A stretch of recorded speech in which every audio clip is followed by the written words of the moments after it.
श्री स्वामी समर्थ। आजच्या या शुभ दिवशी साक्षात स्वामी या ब्रह्मांड नायकाचा आशीर्वाद तुझ्याकडे येत आहे।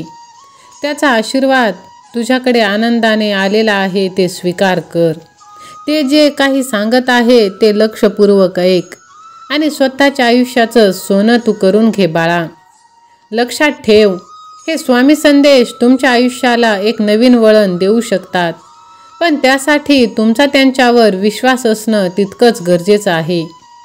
विश्वास असल्यास श्री स्वामी समर्थ असे टाईप करून व्हिडिओला लाईक करा।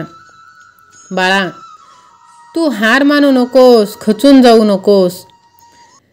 आजपर्यंत जे तुझ्या विरुद्ध दिशेने वाहत होते ते आता तुझ्या बाजूने वाहणार आहे। काळजी करू नकोस। तू आमच्याकडे जी प्रार्थना केली आहेस ती लवकरच पूर्ण होणार आहे। दुःखाचे रूपांतर सुखात आनंदात होईल, काळजी करू नकोस। थोडा वेळ लागेल, पण सगळ्या गोष्टी तशाच घडतील जशा तुम्हाला हवे आहे। आयुष्य जगताना काही गोष्टी लक्षात ठेवाव्या लागतात। ज्यावेळी वेळ तुमची असते तेव्हा सगळे तुमचे असतात, पण वेळ तुमची नसते तेव्हा कोणीही तुमचं नसतं। त्यामुळे प्रत्येक वेळी एकट्याने लढायला शिका आणि त्याने जगायला सुद्धा। तुझ्या मनात उठलेल्या त्या विचारांच्या वादळाला तुला शांत करायचं असेल तर शांत बसून त्या प्रत्येक विचारावर लक्ष दे आणि त्यातील नको असलेले विचार तू काढून टाक आणि महत्त्वाच्या विचारावर काम करायला सुरुवात कर। जेव्हा तुमच्या डोक्यात राग असेल, द्वेष असेल कोणाबद्दल तरीही, तेव्हा तुम्ही कुठलाही निर्णय घेऊ नका। नेहमीच तो चुकीचा होतो। कधीही शांत डोक्याने निर्णय घ्या। कधीच पश्चाताप करण्याची वेळ येणार नाही। तुमच्या आयुष्याच्या काही गोष्टी घडल्या, त्या घडण्यातही तुमचं भलंच होत आहे। ते आता तुम्हाला नाही समजणार, पण वेळ आल्यावर नक्कीच तुम्हाला अनुभव येईल की तुमचे स्वामी तुमच्यासाठी काय नियोजन करत आहेत ते। विश्वास असल्यास स्वामी आई मी तुझं बाळ असे टाईप करा आणि आपल्या ह्या चॅनलला सबस्क्राईब करा। बाळा, नेहमी आनंदी राहा, कारण आनंद हा पैशाने नाही तर आपल्या समजण्यात आहे। आयुष्य म्हणजे एका दिवसात संपणारी गोष्ट नाही आणि रोज सकाळी लवकर उठल्यावर आपल्याला कोणी आनंदाचा डोस टोचणार सुद्धा नाही। आनंद हा स्वतः निर्माण करायचा असतो, तो कोणी तुम्हाला बाहेरून आणून देणार नाही। पण हे करायचं कसं? काही जण म्हणतात पैसा आला की सुख येतं, काही म्हणतात लोकांनी कौतुक केलं की आनंद वाटतो। पण मित्रांनो, खऱ्या आनंदाचं गणित वेगळंच आहे। आज आपण अशी काही गोष्टी पाहणार आहोत जी आयुष्य आनंदी आणि हलकं फुलकं बनवतील। डोळे उघडवणाऱ्या पण पूर्णपणे खऱ्या असणाऱ्या या गोष्टी। आनंद तुम्हाला शोधता येईल, त्यामुळे तुम्ही हा संदेश शेवटपर्यंत ऐका आणि आपल्या आप्तजनांना, मित्रपरिवाराला तुम्ही शेअर करा। स्वतःच्या आयुष्याची दुसऱ्याशी तुलना करायचं तुम्ही बंद करा। तुलना ही आनंदाची मोठी शत्रू आहे। त्याच्याकडे मोठी गाडी आहे, माझ्याकडे नाही। ती खूप सुंदर दिसते, मी नाही। त्याला मोठ्या कंपनीत नोकरी आहे, माझं काहीच नाही। अशा विचारांनी आपण स्वतःचा बट्ट्याबोळ करून घेत असतो। स्वतःचं आयुष्य म्हणजे आपलं स्वतःचं रणांगण।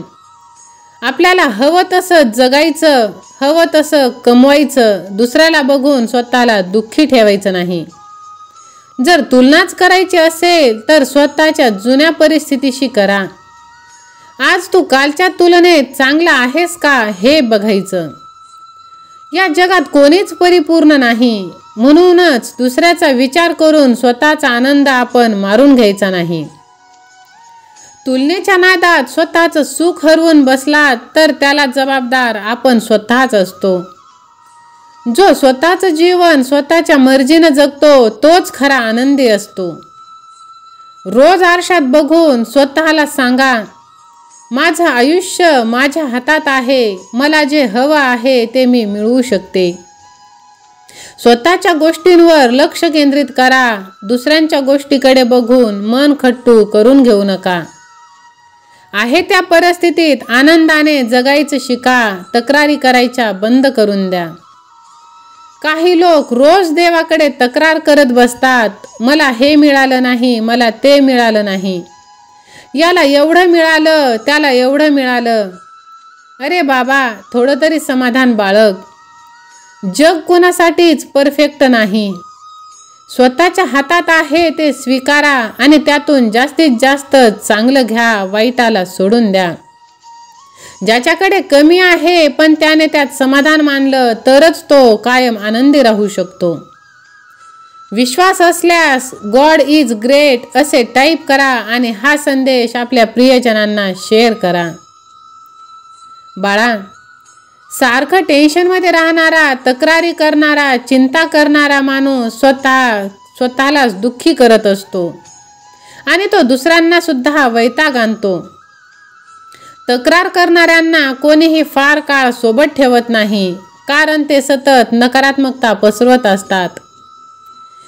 समस्या प्रत्येकाकडे असतात, पण त्यांना जिंकून पुढे जावे लागते.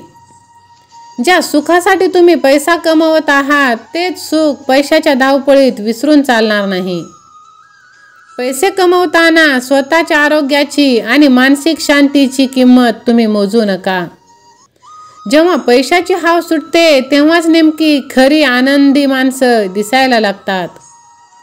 तुमच्याकडे किती आहे यापेक्षा तुम्ही त्याचा किती आनंद घेताय हे जास्त महत्त्वाचं. आजकाल लोक इतकी व्यस्त झाली आहेत की नात्यांमध्ये संवाद राहिलेला नाही. सोशल मीडियावर हसणाऱ्या खऱ्या आयुष्यात मात्र एकटे असतात.